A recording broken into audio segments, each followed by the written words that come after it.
welcome back to the Morning Watch. I am Stokely Marshall, attorney at law, and we are in the first watch.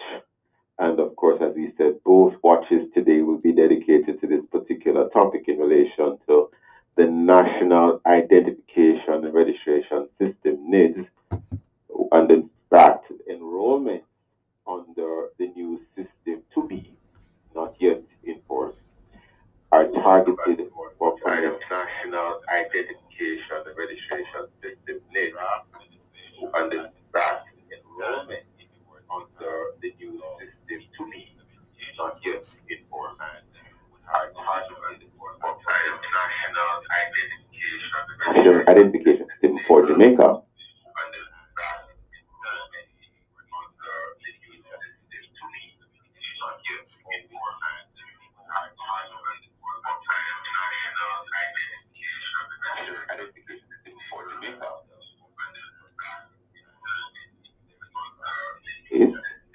Submissions have been invited in relation to how citizens feel this bill ought to be. In fact, the deadline was last week for submissions. However, that deadline has been extended into this month of February, so submissions can still be made.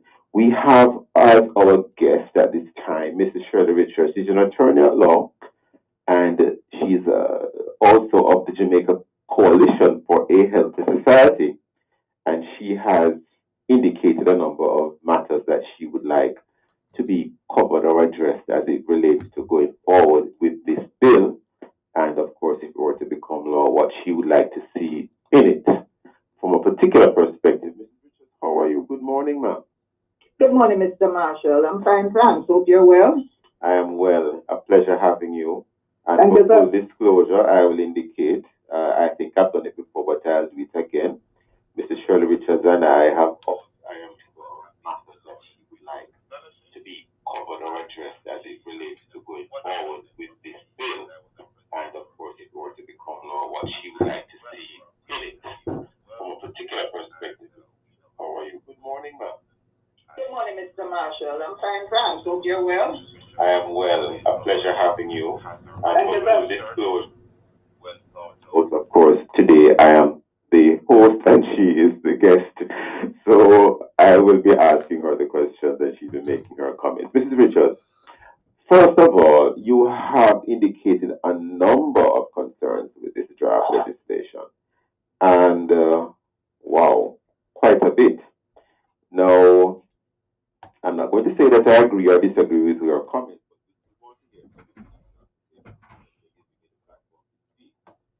Now, one of the things I noticed about this particular draft legislation is that providing for a national identification registration authority, and the information that may be required by the authority could include facial image and fingerprint. At this time, as someone who has come to the criminal bar, I am well aware that at this time, the only authority that is allowed to request fingerprint is the judge, the sitting judge. So if someone is charged for a crime, and if that crime is subject to the giving of a fingerprint under the Fingerprint Act, it is only the judge who can make an order requiring that particular person charged and before the court must give a fingerprint. However, with this bill, if it becomes law, it would allow for the authority to request a fingerprint if it may require it. Then there is a facial image. Do you have any concerns with these, Mr. Richards, or you think it's perfectly fine to ask for fingerprint, one, and two, facial image? Why not just a regular ID with a photograph? Well, that's a question that we have posed. One of the things that we have said is, what exactly do you mean by facial image? I think it was said in one of the so-called meetings that photograph is what it means. And if in our commission they said, if you mean photograph, why not just say photograph? It is not exactly certain of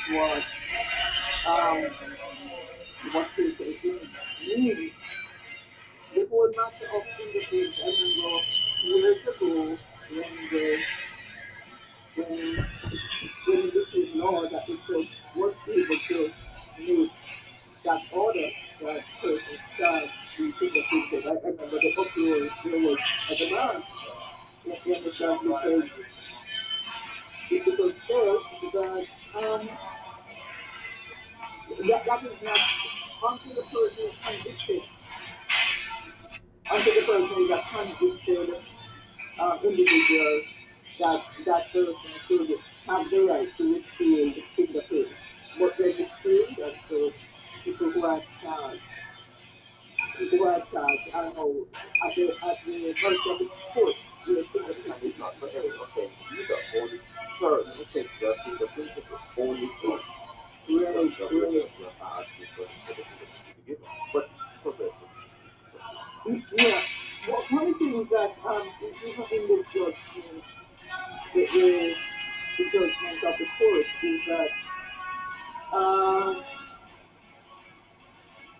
one of the reasons they struck it down, one of the reasons they struck it down is the fact that the data required, if there was no evidence that the data required is the minimum necessary to identify persons.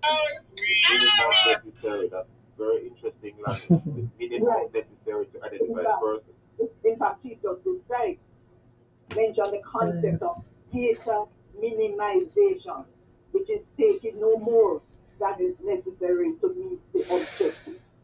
Very You know, interesting. So arguably facial image would be going too far. That's what you're saying, Mr. Richard.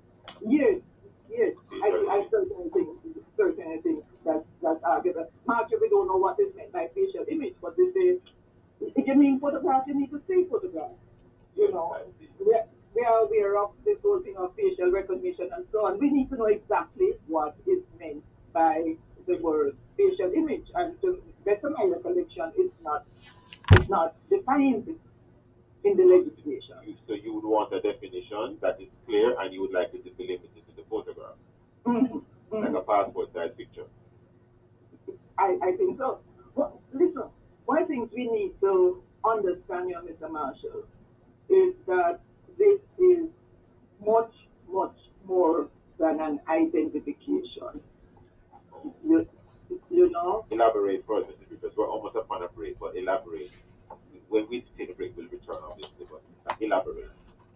it's more in terms of economics. It's more in terms of participating, being able to participate within a digitized economy.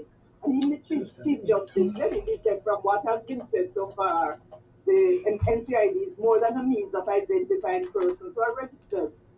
You know, it is to become the repository of virtually all biographical information on the entire Jamaican population and ordinary residents. All this is to be in one place, and as we shall see, the provisions make it plain that the registration number is to be embedded in such a manner that over time all government databases will be linked to each other by way of this number. So, and then In it went fact, on to say, it says that the card remains the property of the authority, section 69 of the bill. mm-hmm, it's much more than an ID. But it's It much is more than an ID. We're it's going to take that more up after it's the break. more We're than going to take that up after the break, Mr. Richard. We'll be right back on the morning watch. Stay with us. You're tuned to Love 101 FM, the family station. It's now 7:15. For 22 years, we work together for a common cause. We wake up early, we train, we push up till we've made it to the end. Soon, we'll be together again. But for now, while we have to be apart, let's run, wheel, and walk for the pediatric wards of the Another Bay and Port Antonio hospitals, and to help our nation's children get back on track with their education. Sigma Virtual Run 2021. Together or apart, February 12th to 21. Let's run for a cause. Sponsored by Reggae Marathon, Catherine Street, Starlight Production, Just Wave, Johnson Production, State Farm, Science, Richmond White, Crazy Big Productions, Jamaica Observer, Little Mermaid Bridges, J.Y. Gasly Mix, and Gatorade.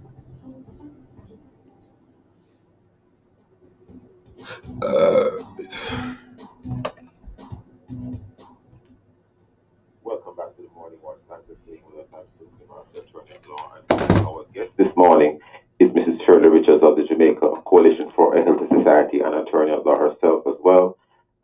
We're looking at the draft and its bill questions and the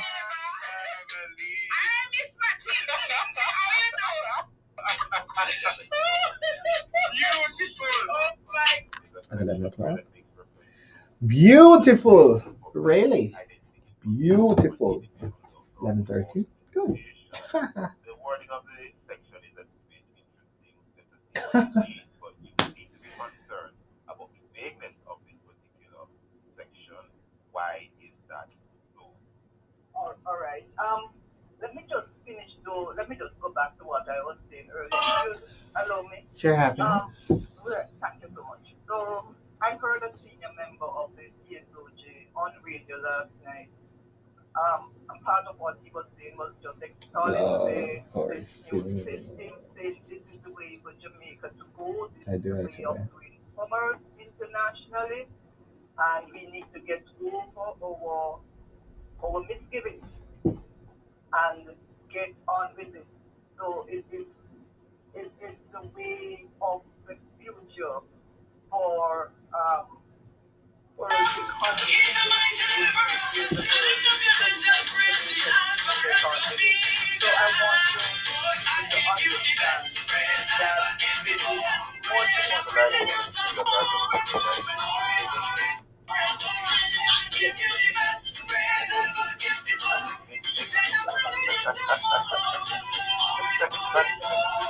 I'm not in the way, but that is national issue and it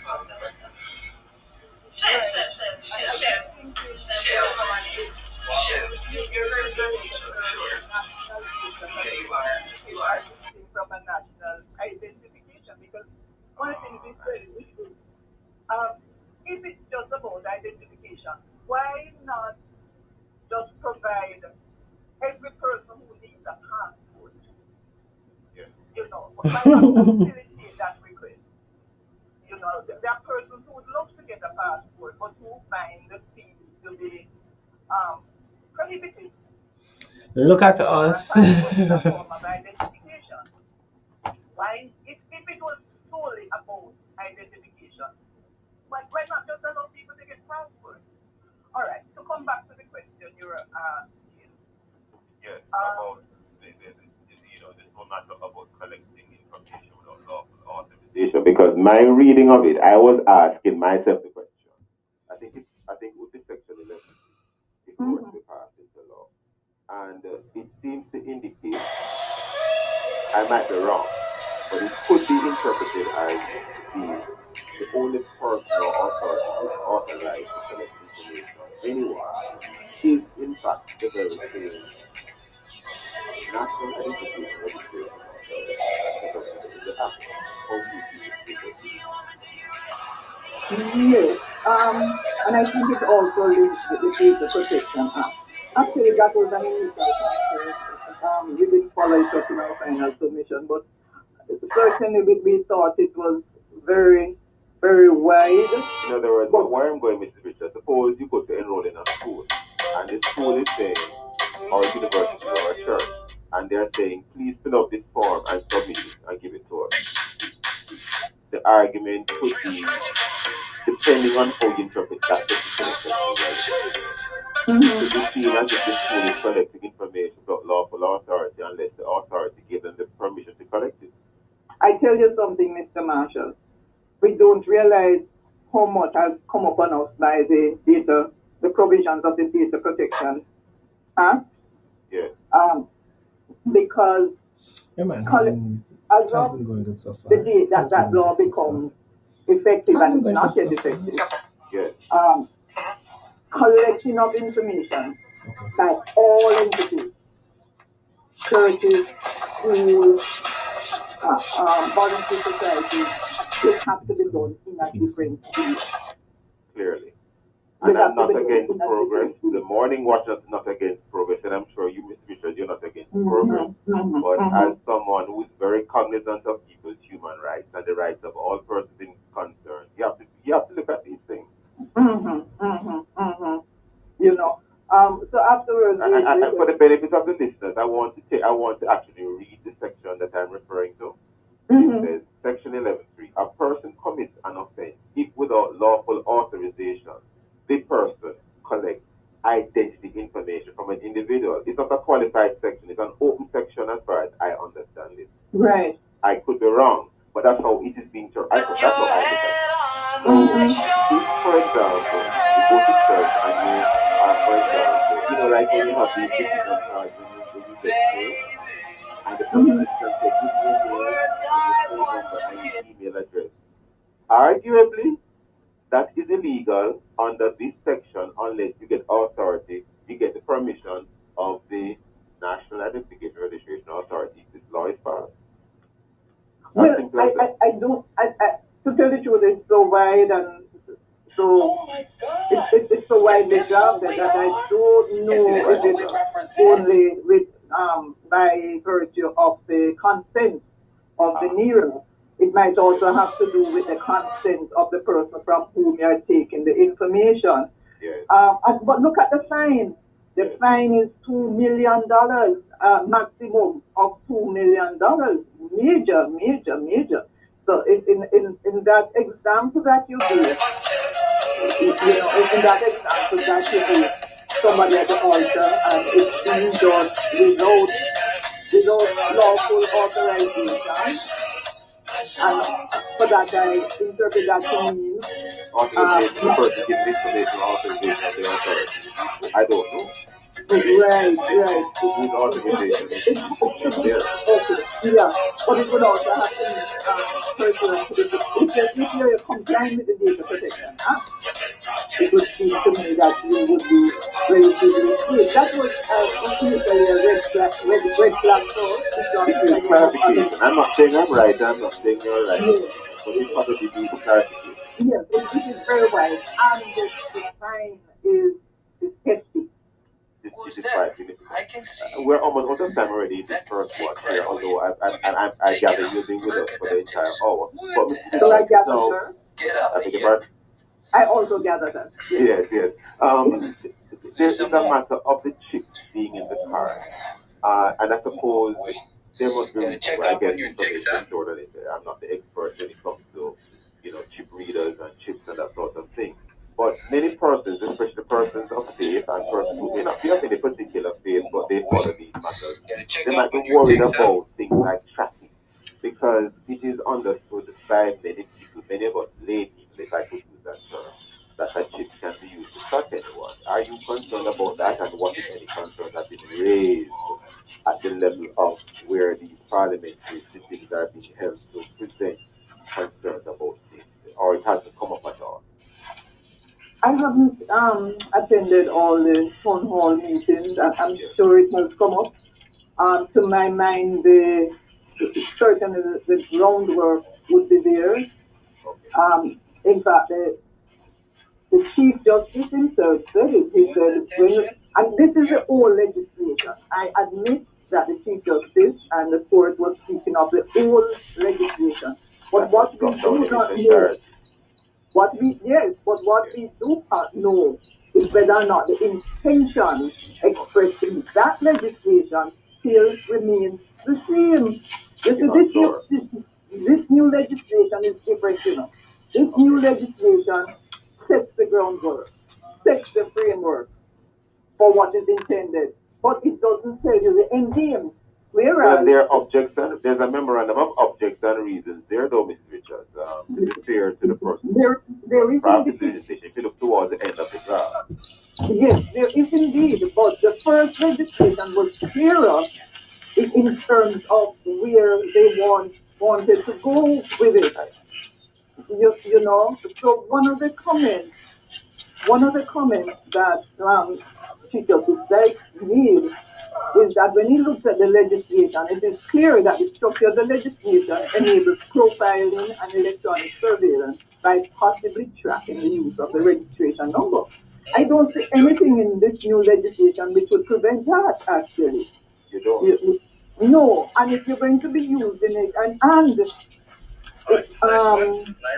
if it's a case where other entities will be able to access, say, even verification services from the authority, then obviously, some measure of tracking and, well, or at least information sharing of some all sort. of at least information sharing will be possible. One of the big things that concerns me is that it's not just the initial thing, The fact is, over time, a wealth of information will be built up about the individual. It's one thing to start the system with Alright, the basic well, I just information wanted that to we come have. onto here But to over quickly give you time, guys a little data update will on be what's happening collected here about in the each live of drive. us, As you guys can see, even everybody's as we just chilled, use enjoying this what we'll electronic call it chilly system. Every weather, time we and use, that's what as it they is. I'm say, going to a spend some more time footprint with them is now, left. And and then I over would say time, see you there'll guys be this later. data Bye-bye. bank.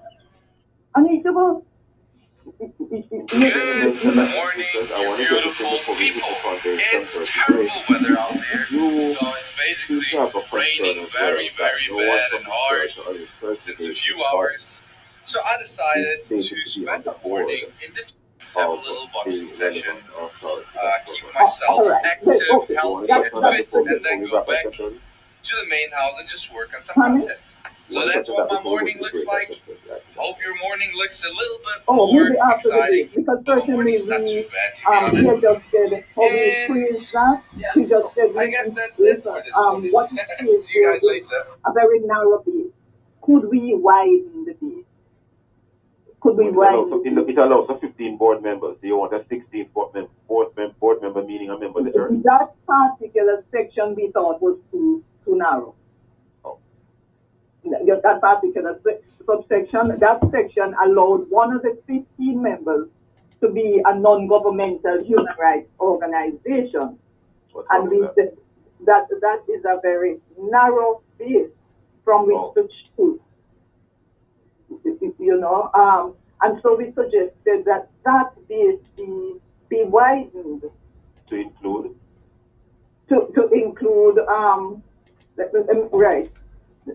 What Right. We strongly recommend a revision this clause and that the qualification be widened. This clause could read one elected by recognized local community group, church, citizens, or service organization or NGO. We said that's a very narrow base. And then here is the problem. We don't even know what they mean by human rights. That is of great concern.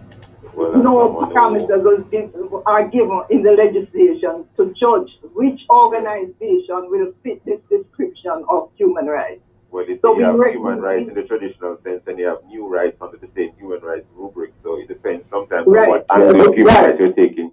I think we have to hold it there for the time being. We're going to go to the break, Mr. Richard. I want to thank you for being with us in this first watch, and I'm looking forward to being in the second watch with us, the morning watch, right back after this break.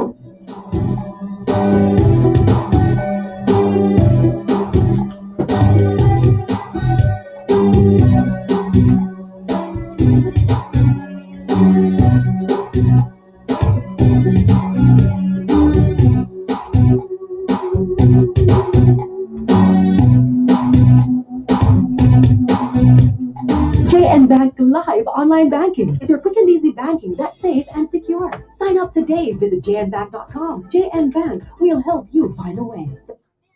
7:30, folks, on the Sound of Love. My daughter calls me the bestest dad ever. and as her father, I have to live up to that. She looks to me for everything, but I have other responsibilities too. As a track coach, I have to guide my team to run on the track and not into trouble, cause plenty of that out there. My days don't stop, and neither can I. So I need something to take care of me while I take care of everybody else. That drink is malt, and it tastes good too. Big up yourself, malt. Full of life.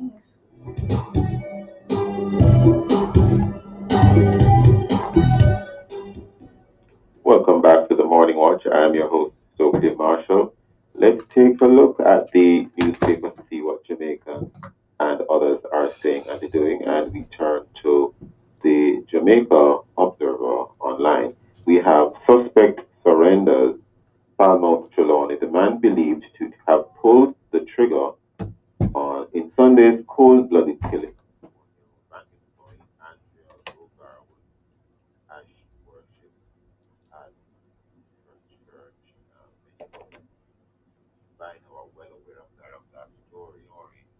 Another one here. By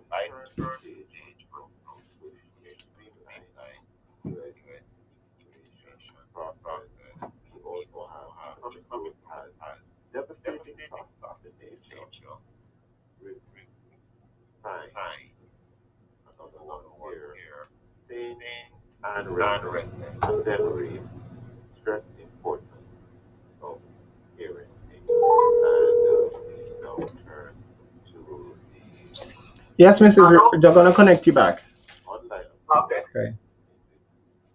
new, well, not really a new time, but increasingly we are turning to things online. We have here Biden threatens sanctions on Myanmar after military coup. Another one. Stocks round up.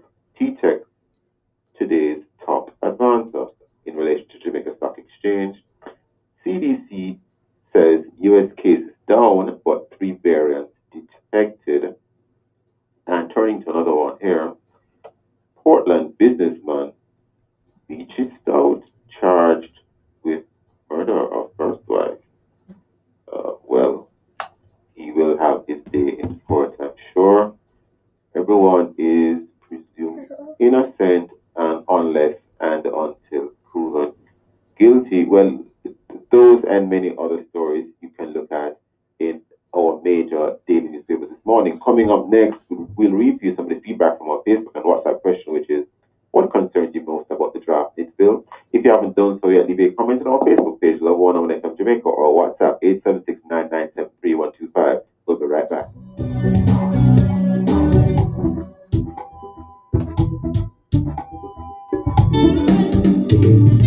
Have some issues and concerns in your community that you wish could be attended to now? Want a platform to voice those concerns? This could be the place for you. Send your 30-second voice notes describing your issue to 876-997-3125. That's 876-997-3125. Be sure to type a voice for hope before sending the voice note. Then listen on Tuesday at 9:45 a.m. for a voice for hope. Share the concerns you have seen. You know that street light that has not been working for a long time, or your community has not had water for 2 weeks now? Yes, here's somewhere you can share it, and maybe, just maybe, we can get some love on your situation. Remember now, send a 30-second voice note describing your issue and type a voice for hope before sending your voice note to 876-997-3125. A voice for hope. It's a problem, and we need a solution now. Love 101 FM, the family station, bringing a voice to your situation.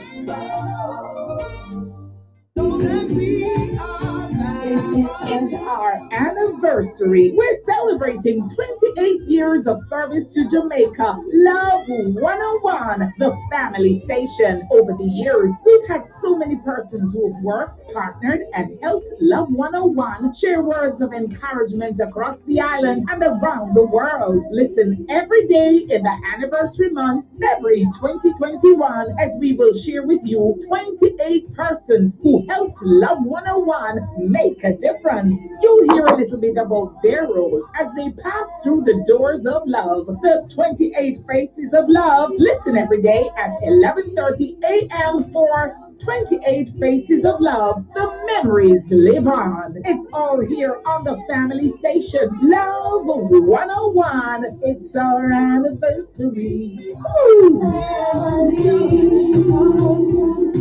We are family. We are family. I've got you in my heart and I'm feeling blessed. Stay tuned to a live One to Father's Testimony Tuesday, February 2 for an enriching encounter. Powerful stories and testimonies that will impact your life. For a Blast comes at 2 o'clock. Inside the evidence, we'll hear from Monique Murray. She was used by God to heal many, but she battled her own health conditions until the supernatural power of God changed it all. Then at 3 p.m. we go beyond the pulpit of pastor, relationship counselor, Bible Institute teacher, and building maintenance contractor, Reverend Winston Pecker. All this and more will come alive on the family station, Love 101.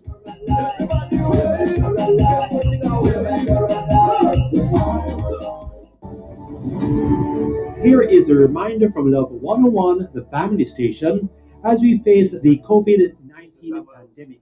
Masks are effective only when used in combination with frequent hand cleaning with soap and water or alcohol-based solutions. Wear a mask that is... Morning, Mr. Summers. Can I connect you now? When Calling from taking Love. it off, ensure you dispose of Great. it properly.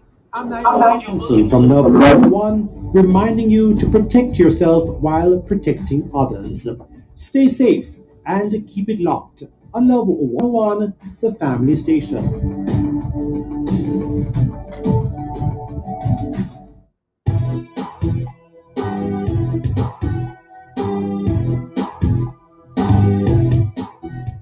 Welcome back to the Morning Watch. You are tuned in to the Morning Watch. Welcome back. I'm your host, Stokely Marshall, and we continue to look at this discussion in relation to the draft NIDS bill. Questions and concerns.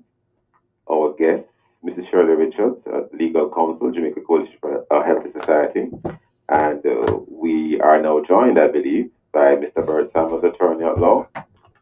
Mr. Samuels, good morning, sir. Good morning. Good to have great having you for the second watch, Mrs. Richards. I gather you're still with us. I am. Yes. Well, I'm here. So good morning, Mr. Samuels. Well, wonderful having you both. Before we come to you, Mr. Samuels, I want to quickly ask Mr. Richards something in relation to following up with the first watch. And Mrs. Richards, there was a concern in relation to when NIDS becomes law. Well, it was law before it was struck down, and it's now a draft bill again in terms of this new bill. Would enrollment in the system, in fact, be voluntary, in the sense that it may not be mandatory, at least not yet, or may never be mandatory officially, but is it that the system will be such that all persons will find themselves having to enroll in it because of how it will be applied, whether by government or private sector? Your thoughts, Mrs. Richards, is enrollment in fact voluntary, or is it de facto mandatory? To be fair to the drafters of the legislation, it has been stated explicitly there that enrollment is to be on a voluntary basis. Here's the problem with that. When government entities start insisting that this is the ID which will be accepted, and when they when government uses its powers of persuasion to say hello? In other words, the government may have a public relations program touting the benefits of the system. So when you get the monopolies like the JPSs, the Water Commission, and the financial institutions to say that this is the only type of ID which will be accepted, how voluntary will that system be in effect? So in law is one thing, but on the ground may be another story.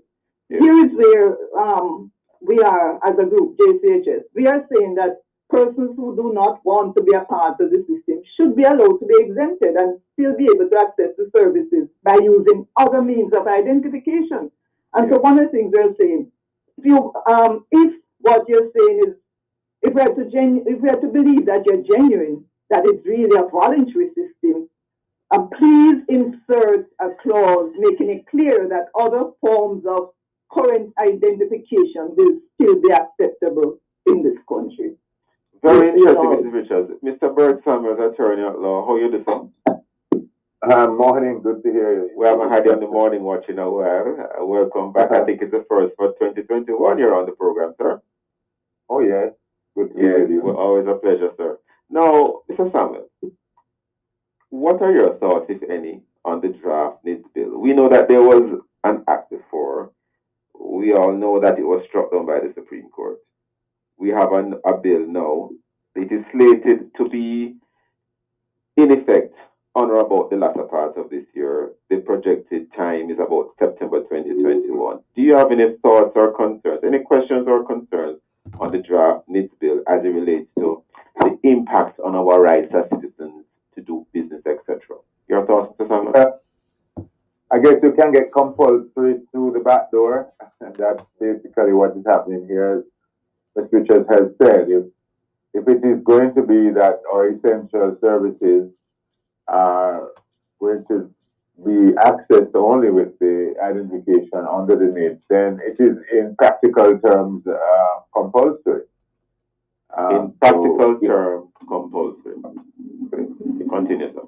If it is that essential services will only accept the NIDS identification, so you put a label on it that it is not compulsory, and then you make it compulsory for certain services to be accessed with it, then what is the difference other than semantics? So why are we going down this road? I mean, people were prepared to, give their name and their, the bio information to get a TRN number or national ID is also voluntary. If you don't wish to vote, you don't get that. So there are several things that we have now been called upon to have been able to access. And I think the pile up, people just got fed up that don't we have enough already? Is the TRN system working? Is the national ID system working? Why do we need to go further? And then the technocrats will say, well, the NIDS is more social, it's a tighter system of monitoring and access. So the debate continues. There's a fear of the state. People are fearful of the state in terms of their ideological position that the state should not control me in the sense that tell me what to do. There must be limits on the invasion in my privacy by the state. And the first judgment of the court, striking it down, did allude to these concepts of freedom of choice. So it is a fundamental principle. And there are people who theologically they have a problem with the state seeking to control how you think and what you do. So that's why this is a healthy debate. And you know, Mr. Samuels, what I've learned is that the more information someone has on you, the more they are able to control you, and the whole matter of profiling. We need somebody to tell us what data what people who collect data, what entities who collect data can do with all the data collected. This whole matter of profiling needs to be investigated. A good example of the use of... We're almost upon a break, but finish your point, Mr. Samuels, and we'll return. Continue. Okay. Go ahead. Yes, go ahead. Go ahead. Yeah, a good example of a bad government using laws in a bad way is the United States up to the last time when we found that, you can't presume that government will always be of good intention. And that's a good example to all of us to see how laws were used in that 4-year period to exclude immigrants and to do things which were never contemplated by the Congress. So if we put in place a very invasive regime and we can't control who may, you remember when you vote for government in Jamaica, you basically elect a dictatorship for 5 years because the system of removing a government other than calling a general election is wanting. So if we end up with people who are democratically elected but become bad people, that's when we're going to be crying out that we shouldn't have had these laws in place. So we have to be careful. Mr. Samuels, we're going to go to a break right now. The morning watch will be right back after this break. Return to Love 101, the family station. It's now 7:45. Want 50% off your mobile each month? It's easy. Just add your Flow Mobile to your Flow Home Internet. Save more on the connectivity you need to work, study, and stay entertained wherever you are. Get 50% off your mobile each month simply by adding your Flow Mobile to your Flow Home Internet. Visit a Flow store today and sign up for more savings. Conditions apply.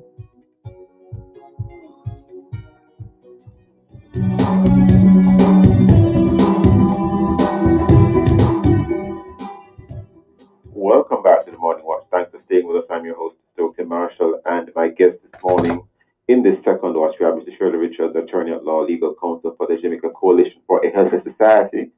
And we also have Bert Samuels, Attorney at Law as well. Mr. Samuels, before the break, you were sharing your thoughts. Please continue, sir. Yeah, I was kind of finished with it. I was saying, be careful what we do when we make good laws which are invasive, are passing because we assume that government will always be good and well intentioned. We've got to be careful that the potential for abuse is not embedded in the laws we pass. Okay? We have to be careful. That's why we have a constitution that prohibits the state being invasive in our private lives. We have to be careful, That's all I'm saying. Mrs. Richards, you seem to have a concern here in relation to the RGD and, in particular, the Registration of Births and Deaths Act. For example, concerning the Registration of Births and Deaths Act, it currently prohibits doing business on Sundays, Christmas Day, and Good Friday, obviously based on our Christian tradition. However, this prohibition on doing business on those days, you think, is going to be replaced, well, in fact, would be replaced by the discretion of the Registrar General under the National Identification Registration Act to open in such manner and at such time as the Registrar General thinks appropriate. Is your concern in relation to the wide remit of the Registrar General to open in that way, or is it that you are more focused on the transgression of not observing our Sundays, Good Friday, Christmas Day, etc.? We have a very wide or very general concern about the impact of NIDS on the Registrar General's department. One of the concerns is that department will now come under the authority and the control of the NERA. I find it interesting because it is said that they need to start anew. They can't really use the existing forms of or the existing information. They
Such particulars of the entry and may be determined by the Registrar General. Yes.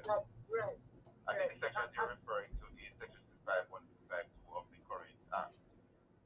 Registrar. Right. Yeah, section 55.1 and 55.2. Sorry, I said it wrongly. Yes. So, but a very general concern in relation to the RGD. It's a different remit. Why do you need to take out the RGD? Why don't you just upgrade the RGD? Let there be collaboration. Why does it have to come under the control and authority of the NERA? And Especially if you have also, children. I'm also seeing here where it could open up the possibility of, for example, this proposal could place the Registrar General at the mercy of those who would rather, for certain details, example, sex, not be included on a certified copy. I'm looking Right. here, yes, yes. Yes, and we know that that happens. You know, I've heard of cases where people have been insisting to our local department saying, listen, I don't want my sex at birth to be on a certified copy of my birth certificate. You know, but They don't want their teaching sex to authority, be stated on the certified copy of their birth certificate. right? You know of that?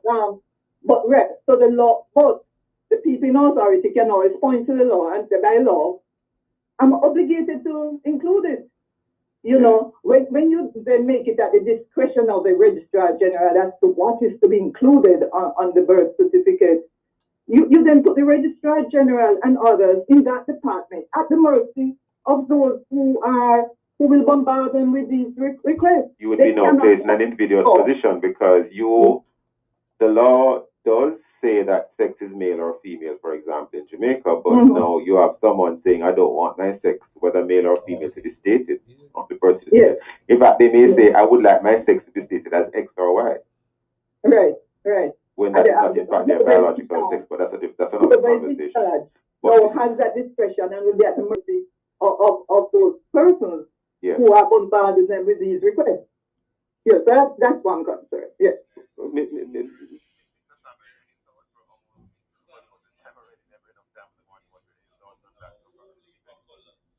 I think if you look at what's happening globally regarding gender notices, the Richard is aware of it. He's aware of it. We are all aware of it. And restriction that is dictating direction, which I don't think the population is interested in. The issues of gender should be determined by the midwife or the doctor at the time of your birth. And that is something that you, the individual, want your gender to be determined by what you think it is. So there is a serious risk and the importation of cultures which are alien to our beliefs in terms of our sexuality and what we determine to be the right way in which we want our children to be brought up. So I understand those fears, and therefore we have to be very watchful.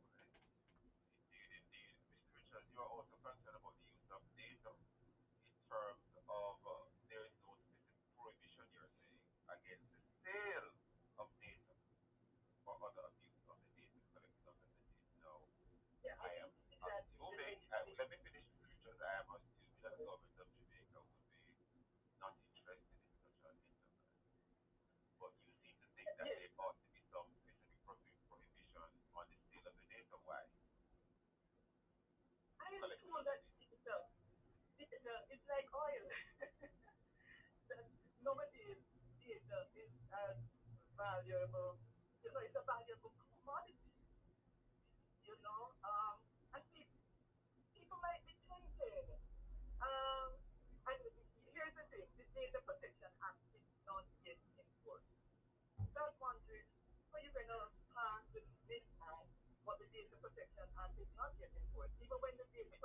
Act exists, but it's not yet effective.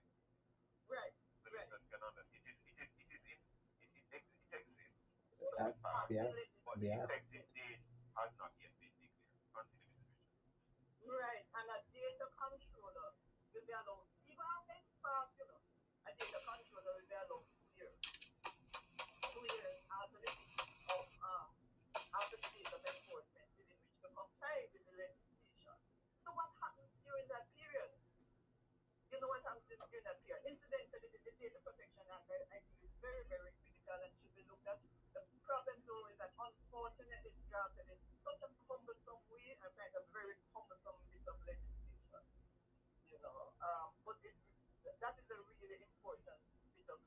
Mr. Richard.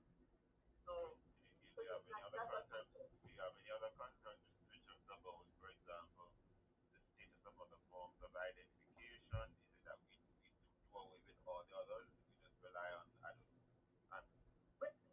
I'm looking ahead and wondering, what are your thoughts?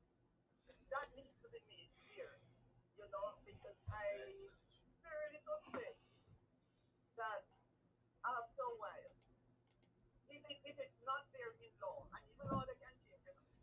But I just think that the plan would be, let me not say.